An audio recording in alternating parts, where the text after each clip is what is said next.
కీర్తనల గ్రంథము 9వ అధ్యాయము. నా పూర్ణ హృదయంతో నేను యెహోవాను స్తుతించెదను.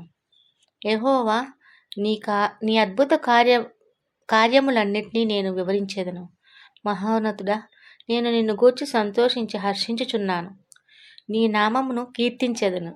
నీవు నా పక్షమున వ్యాజ్యమాడి నాకు న్యాయము తీర్చుచున్నావు. నీవు సింహాసనాసీనుడివై న్యాయమును బట్టి తీర్పు తీర్చుచున్నావు. కాబట్టి నా శత్రువులు వెనుకకు మలుదురు. నీ సన్నిధిని వారు జోగిపడి నశింతురు. నీవు అన్యజనులను గద్దించి ఉన్నావు, దుష్టులను నశింపజేసి ఉన్నావు. వారి పేరు ఎన్నటికీ ఉండకుండా తుడిచిపెట్టి పడి ఉన్నావు.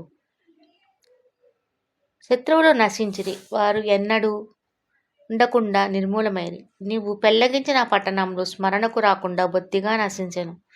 యెహోవా శాశ్వతంగా సింహాసనాసీనుడై ఉన్నాడు. న్యాయము తీర్చుటకు ఆయన తన సింహాసనమును స్థాపించి ఉన్నాడు. యెహోవా నీతిని బట్టి లోకమునకు తీర్పు తీర్చును. యథార్థతను బట్టి ప్రజలకు న్యాయము తీర్చును. నలిగిన వారికి తాను మహాదుర్గమగును.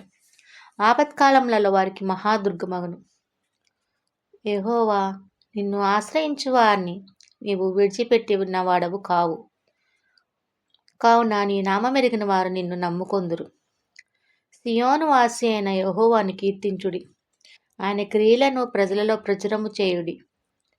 ఆయన రక్తాపరాధమును కూర్చి విచారణ చేయనప్పుడు బాధపరచుబడు వారిని జ్ఞాపకము చేసుకొనును. వారి మొర్రను ఆయన మరువడు. నేను నీ కీర్తి అంతటిని ప్రసిద్ధి చేయుచు సియోను కుమార్తె గుమ్మములలో నీ రక్షణ బట్టి హర్షించినట్లు యెహోవా నన్ను రక్షించుము. మరణద్వారమున ప్రవేశించకుండా నన్ను ఉద్ధరించువాడా, నన్ను ద్వేషించువారు నాకు కలుగజేయు బాధను చూడుము. తాము త్రవ్విన గుంటలో జనములు మునిగిపోయిరి. తాము ఒడ్డిన వలలో వారు కాలు చిక్కుబడి ఉన్నది.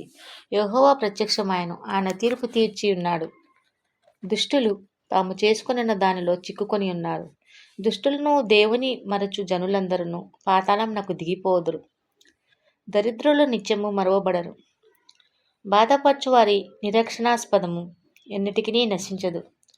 యెహోవా లెమ్ము, నరులు ప్రబలక పోవుదురుగాక. నీ సన్నిధిని జనములు తీర్పి పొందుదురుగాక. యెహోవా వారిని భయపెట్టుము. తాము నరమాత్రమని జనులు తెలుసుకొందురుగాక. ఆమీన్.